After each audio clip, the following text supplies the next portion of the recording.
अब मोदी जी की बातचीत होती है कतर के सुल्तान से, जो उनका टॉप बंदा है।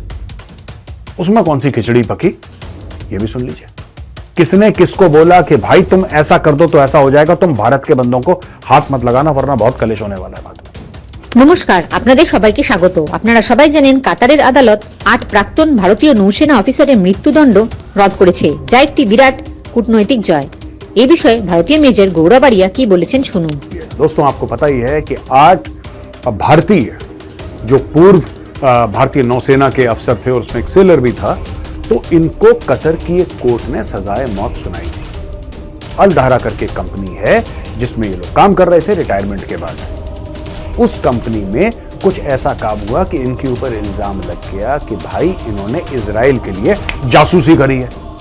अब इजराइल का नाम सुनते ही सब लोग भड़क गए वहां पे। इन्होंने करा कुछ भी नहीं था, लेकिन ऐसा इल्जाम लग गया कि साहब ये तो इजराइल के साथ मिले हुए और इजराइल के लिए जासूसी कर रहे हैं। जो दूसरा बंदा था, जो कंपनी का मालिक था, वो हो गया फुर, वो गायब हो गया। उसको पहले पकड़ा, फिर छोड़ा, फिर वो गायब हो गया।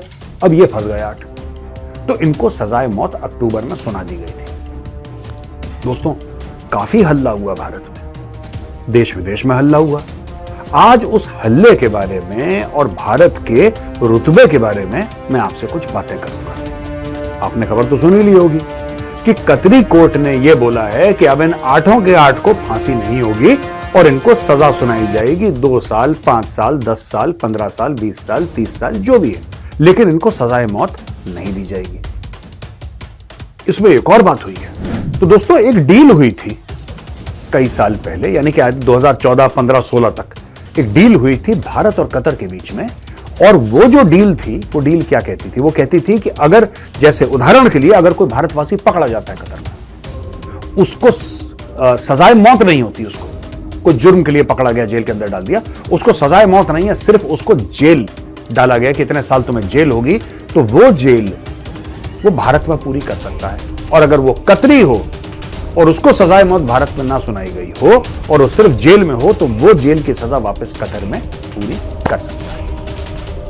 तो सबसे पहले तो बात यह है कि बहुत बहुत मुबारकबाद सिर्फ उनके परिवारजनों को नहीं, सिर्फ उनको नहीं, ये पूरे भारत का मुद्दा है। पूरे भारत को बहुत बहुत शुभकामनाएं। बहुत अच्छा काम हुआ, इसीलिए शुरू से मैं मुस्कुरा रहा हूं। मुझे बहुत अच्छा लग रहा है, I am so happy, right. अब ये काम हो गया। अब दोस्तों, आगे के स्टेप क्या होंगे? आगे के स्टेप होंगे कि भारत अभी 1 बाय 1 काम होगा, 1 बाय 1, है ना, 1 बाय 1। अब धीरे धीरे धीरे धीरे काम होगा इसके ऊपर कि कैसे उनको वापस भारत लाया जाए। First step, second step, third step. अभी देखिए, पहला पड़ाव जो है वो था कॉन्सुलर एक्सेस का। वो तो अक्टूबर नवंबर में हो गया था। नवंबर के महीने में कॉन्सुलर एक्सेस मिलना शुरू हो गया, घर फोन कॉल कर रहे हैं, ऐसा। दूसरा पड़ाव, उनकी सजाए मौत को जेल टाइम में कन्वर्ट कर दिया गया। अब तीसरा पड़ाव ये होगा कि किस तरीके से उनको कतर से वापस भारत लाया जाए। ठीक है जी। अब मैं दोस्तों आपको 1-2 और बातें बताता हूं, बड़ी इंटरेस्टिंग। क्या हुआ कि भारत में जब ये हो रहा था, तब यहां पे एज यूजुअल लोगों ने छाती पीटी। सुब्रमण्यम स्वामी साहब ने तो सीधा सीधा प्राइम मिनिस्टर मोदी से इस्तीफा ही मांग लिया कि अगर इनको सजाए मौत हो जाती है तो पीएम शुड रिजाइन, पीएम इस्तीफा दे दें, प्रधानमंत्री मोदी फट से इस्तीफा दे दें। वहां पे असदुद्दीन ओवैसी ने बोला कि ये तो बहुत बड़ी हार है भारत की डिप्लोमेसी की और भारत को ये करना चाहिए। जितने ज्ञानी बाबा दुनिया के हैं, सब लोगों ने ज्ञान दे दिया। ठीक है। अंत में हुआ क्या दोस्तों? अंत में यह हुआ कि उन लोगों की सजा, जो डेथ सेंटेंस था, वो कैंसिल करके प्रेजेंट टाइम में कन्वर्ट कर दिया गया। अब इसके पीछे भी इतिहास है कि पीछे चल क्या रहा था। देखिए, ऐसा है कि जो भारत के एम्बेसडर हैं कतर, वो लगातार मिल रहे थे कतरी अथॉरिटीज से। वो भारत में जितने भी लॉयर्स थे, उनकी बात चल रही थी कतर के लॉयर्स से, जो लीगल एक्सपर्ट्स हैं, उनसे कि आपको क्या लगता है, क्या है, ऐसा क्या है, वैसा क्या है, ये क्या है, वो क्या। ये दुनिया भर की बातें चल रही थी यार। इसके अलावा एक और बात चल रही थी, वो थी फॉरेन ऑफिस की। भारत की कतर के साथ सॉलिड ट्रेड है। अब मैं आपको पीछे की स्टोरी सुनाता हूं। ये पूरा जो है ना, ये लोग कह रहे हैं कि साहब ये क्या खिचड़ी पकी, तो खिचड़ी ये पकी है। दोस्तों, इसके पहले मैं आपको ये बताऊं कि इसके पीठ पीछे हुआ क्या था, पूरी खिचड़ी क्या पकी थी। पहले हम आपको मिलवाते हैं उन 8 भारतवासियों से जिनको सजाए मौत सुनाई थी कतरी कोर्ट ने, और उसके बाद वो सजाए मौत कैंसिल करके उसको प्रेजेंट टाइम में कन्वर्ट कर दिया गया। ये देखिए, ये हैं वो हमारे भाई, captain Saurabh Vashisht, captain Navtej Gill, commander Purnendu Tiwari, captain Birendra Kumar Verma, commander Suganakar Pakala, commander Sanjeev Gupta, commander Amit Nagpal, sailor Ragesh. तो दोस्तों ये सब लोग थे वहां पे जिनको एक झूठे केस में, जासूसी के केस में वहां पे सजाए मौत सुनाई गई। अच्छा, अब मोदी जी की बातचीत होती है कतर के सुल्तान से, जो उनका टॉप बंदा है। उसमें कौन सी खिचड़ी पकी, ये भी सुन लीजिए। दोस्तों, शेख तमीम बिन हमाद अल थानी ये कतर का अमीर है।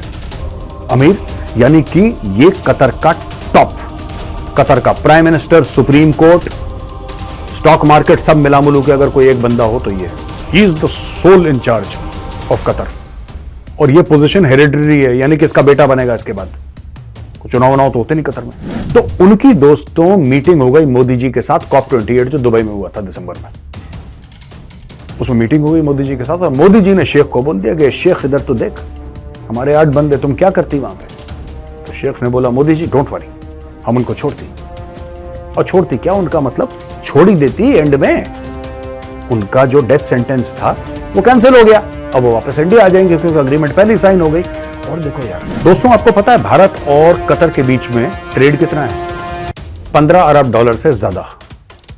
15 अरब डॉलर से ज्यादा का ट्रेड, जिसमें से 13.5 अरब भारत कतर को पैसे देके तेल लेता है, वहां से मोस्टली तेल लेता है। तो यानी कि कतर का फायदा है। और भारत उसके 4-5 टॉप ट्रेडिंग पार्टनर्स में से है जहां तक तेल की बात है। मोटा अमाउंट खर्च करता है भारत हर साल। और मुझे ऐसा लगता है कि ये बहुत बड़ी चीज थी जिसकी वजह से भारत ये कर पाया। दूसरी चीज डिप्लोमेसी। तीसरी बात, भारत के सबसे रिश्ते अच्छे हैं, छोड़ के पाकिस्तान। भारत के रिश्ते सबसे अच्छे हैं। कोई ऐसा दुनिया में नहीं कहता कि भारत हमारा दुश्मन है, छोड़ के पाकिस्तान, सारे अरब कंट्रीज। अब कतर करता भी तो क्या करता, देखिए ठीक है, हम शुक्रिया अदा करते हैं कतर के अमीर हैं, उन्होंने बहुत अच्छा काम करा। जो भाई थे उनको उनसे डेथ पेनल्टी हटा दी और प्रेजेंट टाइम में उसको कन्वर्ट कर दिया। बहुत बड़ी जीत है भारतीय डिप्लोमेसी के लिए। लेकिन आपको समझना पड़ेगा, ये जो पूरा मैटर है ना, ये सॉल्व भी डिप्लोमेसी से हुआ है। बैक एंड में किस तरीके से बातचीत करी, कौन कौन से हेड ऑफ स्टेट, अभी धीरे धीरे कहानी निकलेगी आगे, तब आपको पता लगेगा। धीरे धीरे कहानी निकलेगी कि किसने किसको फोन करा, किसने किस पे दबाव डाला, किसने किसको बोला कि भाई तुम ऐसा कर दो तो ऐसा हो जाएगा, तुम भारत के बंदों को हाथ मत लगाना वरना बहुत कलेश होने वाला है बात। फिर उसके बाद ट्रेड के रिश्ते, फिर पैसे की बात, सब कुछ मिला जुला के हमारे भाइयों को सजाए मौत से उस लिस्ट से हटा दिया दोस्तों। अब मैं आपको एक और बात बताना चाहता हूं कि किस तरीके से भारत का जो रसूख है ना पूरी दुनिया में बढ़ रहा है डिप्लोमेसी। जय हिंद, जय जवान, जय किसान।